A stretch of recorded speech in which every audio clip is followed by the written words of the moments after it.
जय जगन्नाथ। मैं शिवानी चक्रवर्ती अपने चैनल बोंग फूड टेल्स में आप सबका स्वागत करती हूँ। आज के हमारे वीडियो में हम जिस विषय पर बात करेंगे उसको लेकर बहुत सारे कमेंट हमें आते हैं, लेकिन उनका जवाब हम कमेंट में ही दे देते हैं। दो वीडियो भी हमने इसके ऊपर पहले बनाए थे, आज फिर से उसके ऊपर हम वीडियो बना रहे हैं। जो गलती लोग करते हैं जब जगन्नाथ जी की पूजा घर में करते हैं, उसी के ऊपर ये वीडियो है। तो सबसे पहले घर में आप किस तरीके की जगन्नाथ जी की मूर्ति रख के पूजा करें। बहुत सारे लोग हमसे कहते हैं, दीदी हम जगन्नाथ जी की चतुर्धा मूर्ति को घर में रखना चाहते हैं, हम पूरी जाएंगे तो जगन्नाथ जी की चतुर्धा मूर्ति लाएंगे, हाइट कितनी होनी चाहिए, क्या होनी चाहिए, ये सब सवाल हमसे करते हैं। उन्हें तो हम बोल देते हैं कि जो चतुर्धा मूर्ति है वो घर के लिए नहीं होती, वो सिर्फ और सिर्फ मंदिर के लिए होता है। यहाँ पर बहुत सारे लोग ये कह सकते हैं हम भी अपने घर में चतुर्धा मूर्ति की पूजा करते हैं, कोई असुविधा नहीं होती, क्यों नहीं रखना चाहिए, मंदिर में अगर पूजे जाते हैं तो घर में भी पूजे जाएंगे। तो इस तरीके के सवाल भी लोग कर सकते हैं।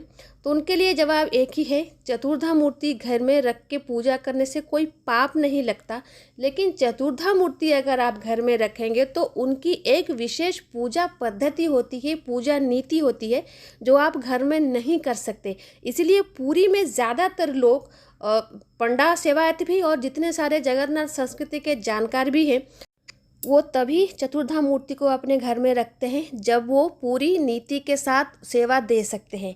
वरना ज़्यादातर लोगों के घर में, हम पूरी की बात कर रहे हैं, पतित पावन या फिर दधि वामन है, जो जगन्नाथ जी का वो स्वरूप है जिनको 4 स्वरूपों का एकान्वित माना जाता है, अर्थात वो चतुर्धा मूर्ति एक स्वरूप में है। जिस तरीके से आप शिवलिंग को, जो प्रस्तर शिवलिंग होता है वो घर के लिए नहीं होता, वो मंदिर के लिए होता है। घर के लिए स्फटिक शिवलिंग होता है, क्योंकि शिवलिंग को घर में रख के पूजा करने से बहुत सारे नीति नियमों का पालन करना पड़ता है शिवलिंग को घर में पूजा करने के लिए। लेकिन बहुत सारे लोग मानते नहीं, घर में रख के पूजा करते हैं, लेकिन नियम के हिसाब से। देखिए, वैसे तो आप भक्त और भक्ति की बात कर सकते हैं, लेकिन क्योंकि हम एक धर्म को मानते हैं और उस धर्म में पूजा करने की कुछ नियम और कानून किए गए हैं, तो उनको मानना चाहिए और हम वही नियम कानून ही बता रहे हैं।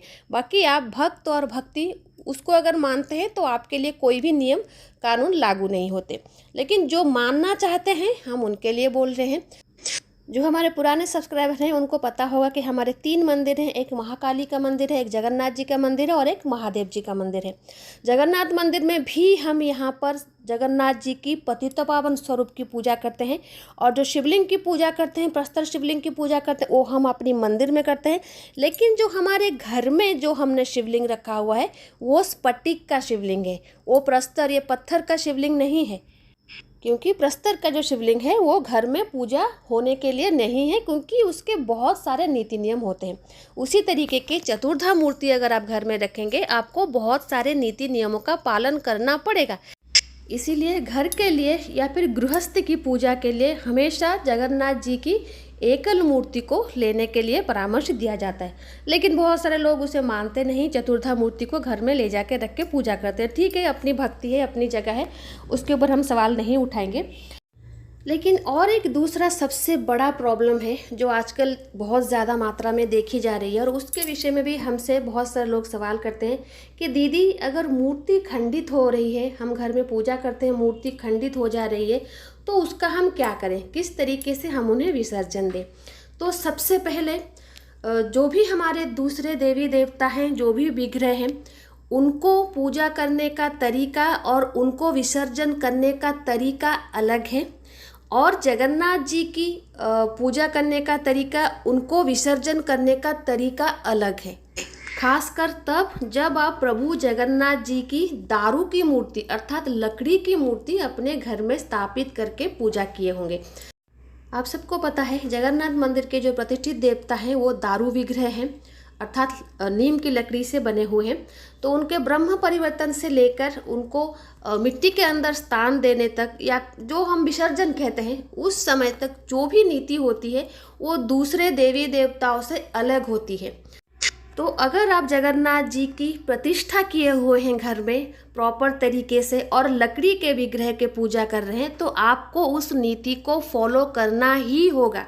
और ख़ास तौर पर अगर मूर्ति खंडित हो जाती है तो उसको किस तरीके से विसर्जन करें उसका आपको ध्यान रखना होगा।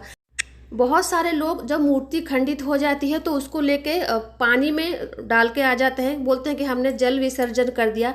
आप दूसरे देवी देवताओं के साथ वो कर सकते हैं। उनकी मूर्ति अगर खंडित हो जाती है तो आप उन्हें जल में प्रवाहित कर सकते हैं, लेकिन जगन्नाथ जी के साथ आप ऐसा नहीं कर सकते। सबसे पहले वो दारू विग्रह हैं, लकड़ी के विग्रह हैं, अगर वो खंडित होते हैं, आपको लगता है कि मूर्ति खंडित हो गई है तो आप उसको रिपेयर करवा सकते हैं।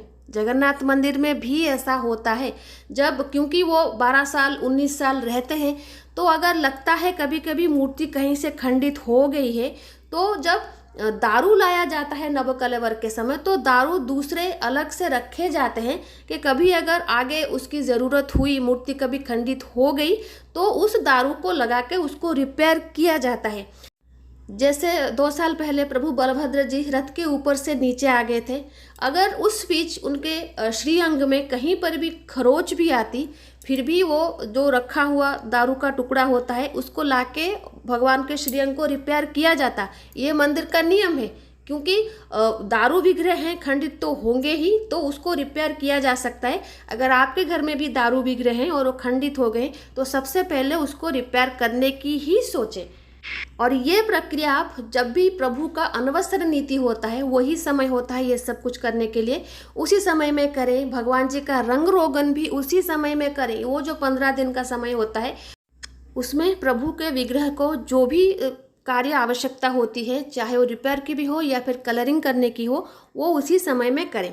अगर आपके घर में कोई मेटल मूर्ति है तो कोई और प्रॉब्लम है नहीं, क्योंकि वो तो खंडित होंगे नहीं और उसको आप पानी में प्रवाहित कर सकते हैं। यहाँ पर हम सिर्फ दारू विग्रह की बात कर रहे हैं, हम मेटल विग्रह की बात नहीं कर रहे हैं, और ना ही हम जो छवि है, चित्रपट है, उसकी बात कर रहे हैं। हम सिर्फ यहाँ पर लकड़ी के विग्रह की बात कर रहे हैं।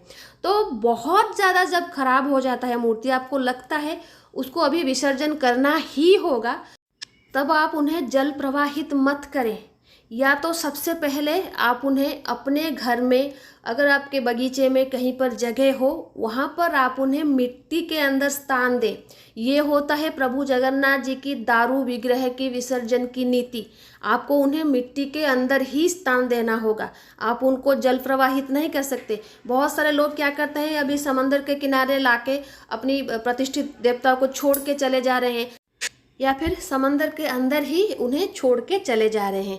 इससे क्या होता है ना, समंदर का जो लहरें होती है उसमें वापस से वो किनारे पर आके गिर जाते हैं और वहाँ पर उनका अपमान ही होता है। इसीलिए प्रभु को भूमि में स्थान देना अनिवार्य है। अगर आप जगन्नाथ जी की दारू की प्रतिमा की पूजा करते हैं, दारू की विग्रह की पूजा करते हैं, तो आप उन्हें जल प्रवाहित नहीं कर सकते। जगन्नाथ जी की जो विशेष पूजा नीति होती है उनमें से ये सबसे पहला नियम है कि आप जब उन्हें विसर्जन करें तो आप उन्हें जल प्रवाहित नहीं कर सकते।